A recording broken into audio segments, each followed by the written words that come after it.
Hi everybody, welcome to section 3.3, which is on measures of relative location. And these are ways you can examine where one observation is located compared to the others. So the first thing we're going to look at is z-scores. Z-scores are going to be very important to us later in the course when we talk about the normal distribution especially. A z-score tells you the number of observations above or below the mean an observation lies. If a z-score is negative, it means that the observation is below the mean. If it's 0, it's exactly the mean. And if it's positive, it's above the mean. The z-score is calculated as x, where x is the value you want to take the z-score of, minus the mean, and then divide the result by the standard deviation. I purposely put in here mean and standard deviation rather than the symbols, and that's because this works for both the sample and the population. So sometimes we'll be using x minus x bar over s, and other times it'll be x minus mu over sigma. So for now, we won't worry about population versus sample in this section, just be mean and standard deviation. Unlike with the coefficients of variation, we're not converting these to a percent. These are not the percentage of anything, it's just the number of standard deviations above or below the mean. That's the units on the z-scores. This is another one of those things that's useful because you can compare things that are on different scales. So with our example of the ACT and the SAT scores, let's suppose you've got somebody who scores an 18 on the ACT and a 920 on the SAT. And they want to report just the highest one of those to the college that they're applying to. And the question is, which one should they report? So let's do first for the ACT.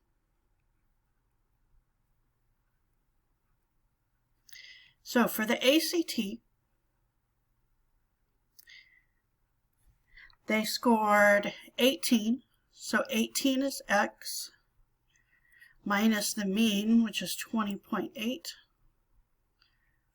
over the standard deviation, which is 5.8. And let's see what that comes out to be. So 18 minus 20.8 over 5.8. That is negative 0.4828.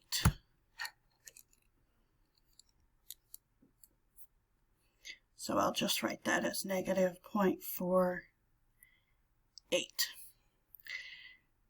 So that's for the ACT. Now for the SAT,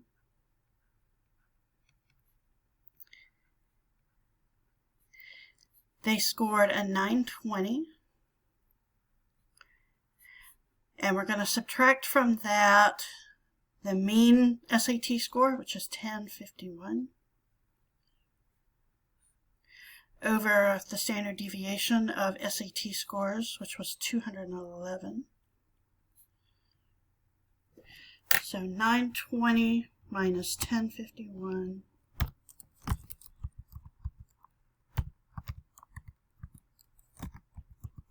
over 211. And we get negative 0.620809 really. So, but if we round that to 2 decimal places, it's negative 0.62, we said? Yeah. So negative 0.62.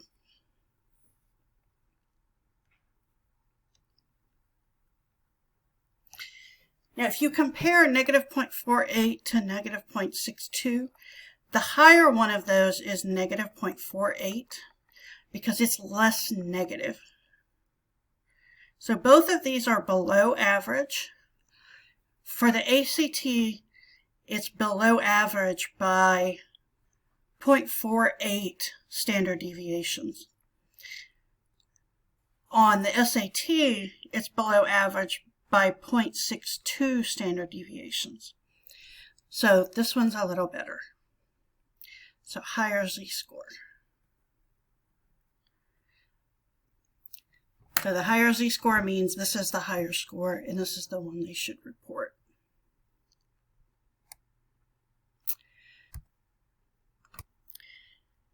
So one more thing about Z-scores before we leave it, though. The farther away from the mean something is, the more rare it would be. So a Z-score of negative 0.4, or of negative 4 is going to be a lot more rare than a Z-score of negative 0.4. A Z-score of 8 should, in theory, not happen very often at all, whereas a Z-score of positive 1 should be pretty common. So now moving on to talk about outliers. Outliers are extreme observations. These are ones that are outside of the typical. I've seen some textbooks define an outlier as any observation with a Z-score less than negative 3 or greater than 3. I don't like that definition.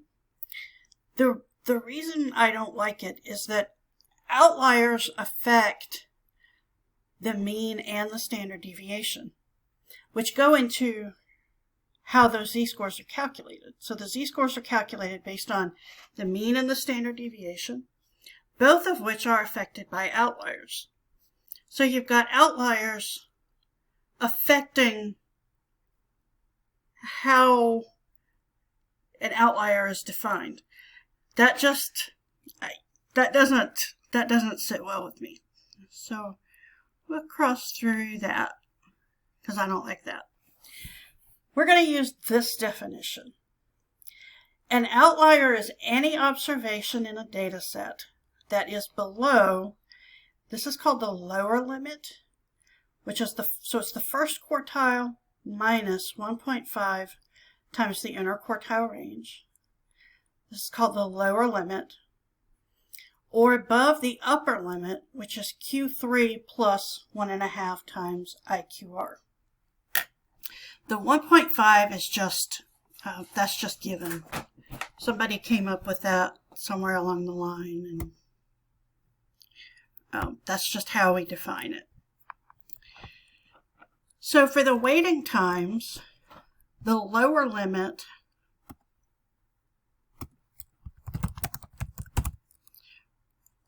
is going to be Q1, which was 5.47, minus 1.5 times the interquartile range, which we found to be 2.9.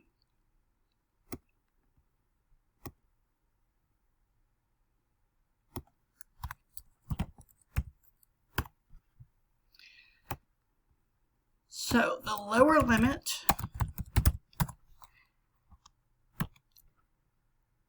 is Q1 minus 1.5 times the interquartile range, so that's 1.12.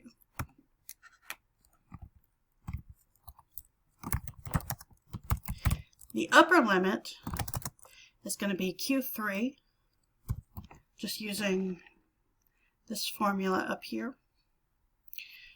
So 8.37 plus 1.5 times the interquartile range. And let's see what that comes out to be.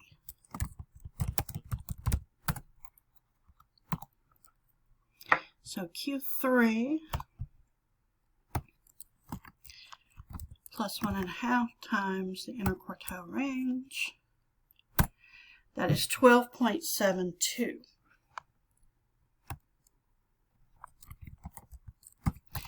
So any observation that is below 1.12 or above 12.72 is an outlier. So let's go back and look at our data and see, do we have any observations that are below 1.12? And we do. So 0.5 is below the lower limit, so it's an outlier. And if we look through our data, do we have anything above 12.72? The answer is no. So this is our one and only outlier. A data set can have no outliers, one outlier. It could have more than one. It can have tons of them if it's a big enough data set.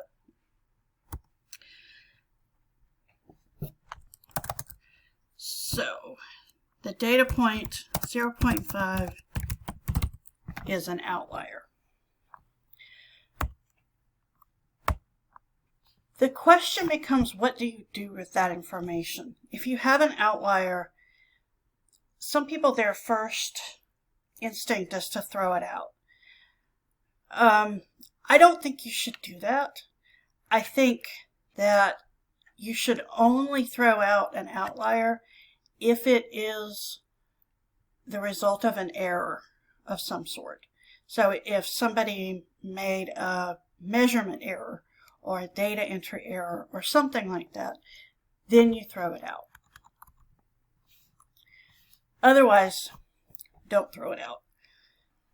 And that leads me to, there are a couple of good reasons you might look for outliers. One is it helps you find those errors.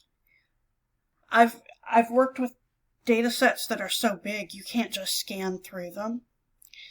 You know, if you've got thousands of observations in a data set, you know, you can't just look through all of them like we would with, you know, with something like this. Sometimes you may even have millions if you're working with big data.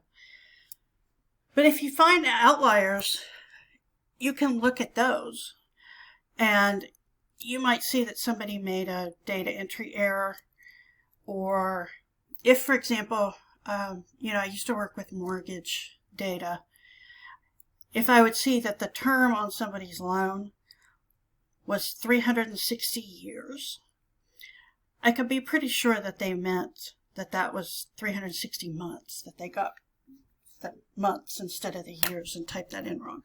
So that's the kind of thing it can help you catch. The other thing is, sometimes those outliers are things where something different is going on. And sometimes those can be the most interesting cases that you want to look a little deeper into. So anyway, that's outliers. I want to show you another way you can find outliers. I do still want you to be able to do it this way. But box plots will show you outliers as well.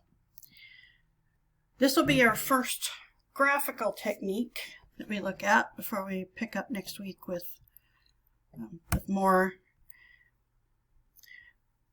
But a box plot kind of shows you some of the key points of your data. So let me show you. I'll point to what some of these things represent. So this line here, you've got this box in the middle. This is the box of the box plot. The edges of the box are the first and third quartiles. So this is Q1 and this is Q3. This line in the middle is the median.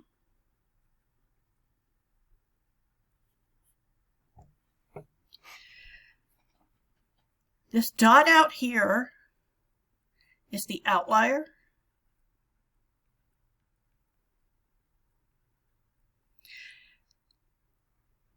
And like I said, there could be more than one out there, but this one just happens to have one. And then these two bars here, these are called the whiskers. This is sometimes called a box and whisker plot. That's supposed to be an arrow. That's a very poorly drawn arrow. Okay, so that point and that point there are the max and min points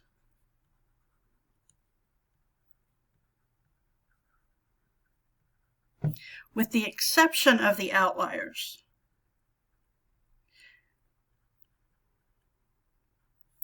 So if you don't count the outliers, these are the max and min points.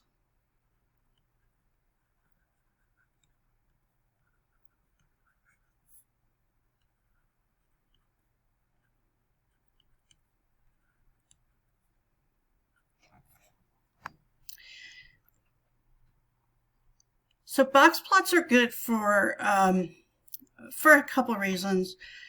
You can see the outlier. It's also nice to be able to see where the middle 50% of the data is, and then where the rest of the data is besides the outlier. Incidentally, this number 1 down here, I've not been able to figure out how to get rid of that. If any of you can figure that out, I would sure welcome that information. So let me show you how to do this in Excel. So I'm going to highlight my data.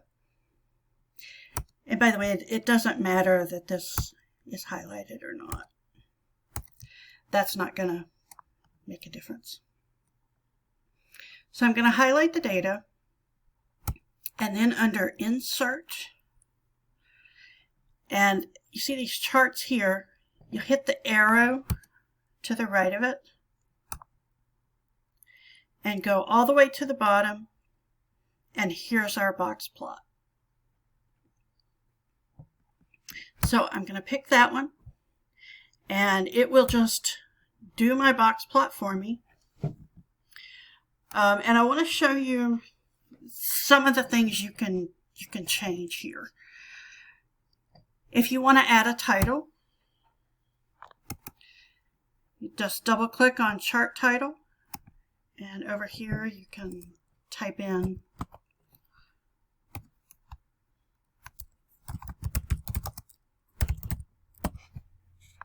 waiting times.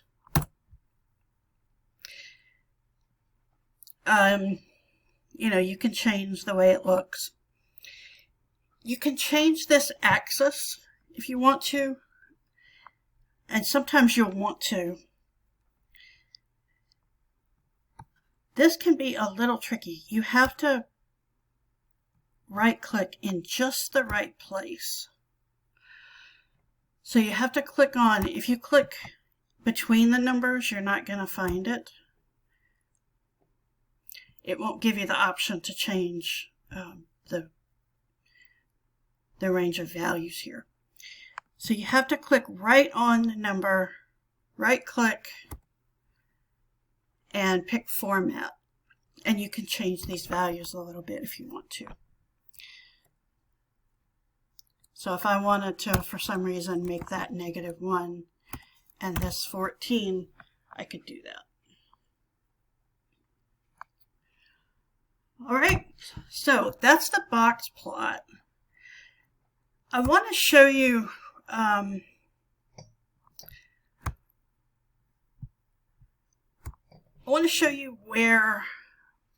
where this can be especially interesting. If we go back and look at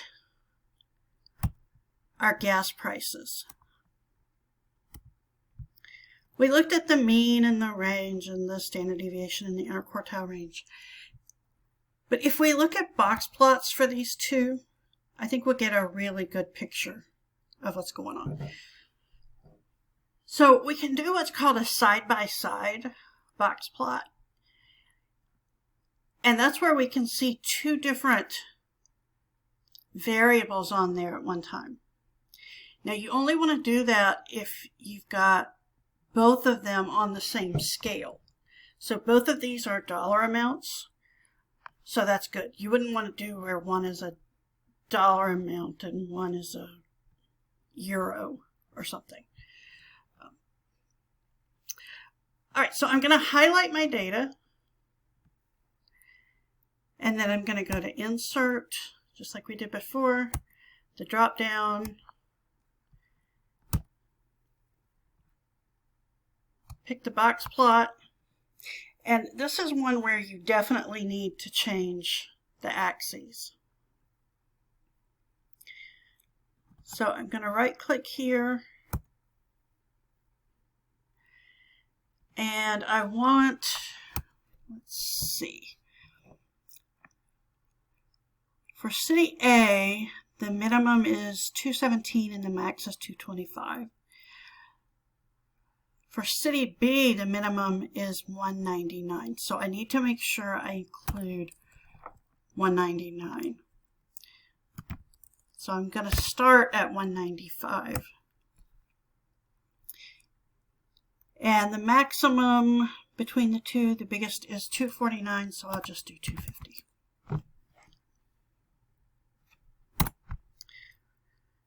Okay, and now that gives us box plots we can really see. And this, to me, they say a picture is worth 1,000 words. This says it all. Now, we don't have any outliers in either group.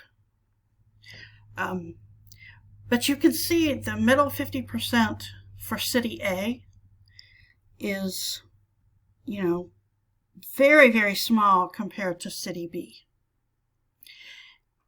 And then the lines where the data extends nowhere near as far as for city B. So box plots can be really useful data display tools. All right, so that's it for this section. And, you know, of course, if you have any questions, always, I hope you'll let me know.